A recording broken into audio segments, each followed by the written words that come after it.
Film actor Pawan Kalyan గారు ఈ ముగ్గురి యొక్క షో అట్టర్ ఫ్లాప్ ఆంధ్రప్రదేశ్ వేదికగా మరి అశుభ శకును అని నేను చెప్తా ఉన్నా.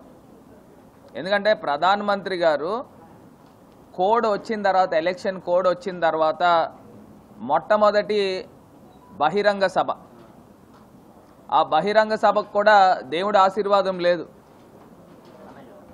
ఆ బహిరంగ సభలో మైక్ మాట్లాడితే మొరాయించింది. అంటే ఆంధ్రప్రదేశ్ రాష్ట్రానికి, ఆంధ్రప్రదేశ్ ప్రజలకి, తెలుగువాడి ఆత్మ గౌరవానికి అన్యాయం చేసింది ఎవరైనా కానివ్వండి. ఇవాళ పైన దేవుడు ఉంటాడు, ప్రకృతి ఏ రకంగా చూపించిందనేది మనకు అర్థమవుతోంది. ప్రధానమంత్రి గారి సభ ఏంటి, మైకులు పని చేయకపోవడం ఏంటండి? పోనీ ఏదో ఒకసారి ఏదన్నా ఫాల్ట్ వచ్చిందని అనుకోవచ్చు, 2-3 సార్లు. అంటే పరిస్థితులు ఏ రకంగా ఉన్నాయో ఒక్కసారి ఆంధ్రప్రదేశ్ ప్రజలను గమనించి మనం కోరుతా ఉన్నాం. ఈయన చంద్రబాబు నాయుడు గారు ఐరన్ లెగ్, మరి పవన్ కళ్యాణ్ గారు మరి ఆయన ఎందుకు కూర్చుంటున్నాడు ఆయనకి తెలియట్లేదు. అసలు ఏం చేద్దామని అనుకుంటున్నారు నాకు అర్థం కాల.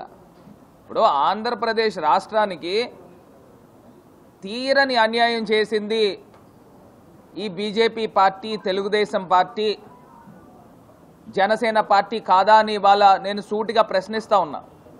ఎంత అన్యాయం అండి! వీళ్ళు 2014లో ఎన్డీఏ గవర్నమెంట్లో ఉన్నారు కదా, 14లో పోటీ చేసి ఏం చేశారు? ఆంధ్రప్రదేశ్ రాష్ట్రానికి ప్రత్యేక హోదా తెచ్చారా? లేకపోతే రైల్వే జోన్ తెచ్చారా? లేకపోతే పోలవరం ప్రాజెక్ట్ కంప్లీట్ చేశారా?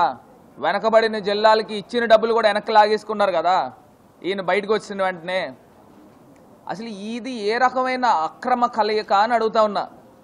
ఇదే చంద్రబాబు నాయుడు గారు ఆయన 2018లో ఎన్డీఏలోంచి బయటకు వచ్చిన తర్వాత ఢిల్లీ వేదికగా నల్ల చొక్కాలు వేసుకుని బూతులు, ఇంకా దారుణాతి దారుణమైన సాక్షాత్తు ప్రధానమంత్రి గారిని, నరేంద్ర మోడీ గారిని పర్సనల్ దూషణలు, ఆయనకి కుటుంబ విలువలు తెలియదు, భార్యని చూసుకోడు, ఆయనకి పిల్లల యొక్క విలువ తెలియదు, కుటుంబ నేపథ్యం లేదు, టెర్రరిస్టు, ఇంకా అన్నని మాటలంటూ లేవు.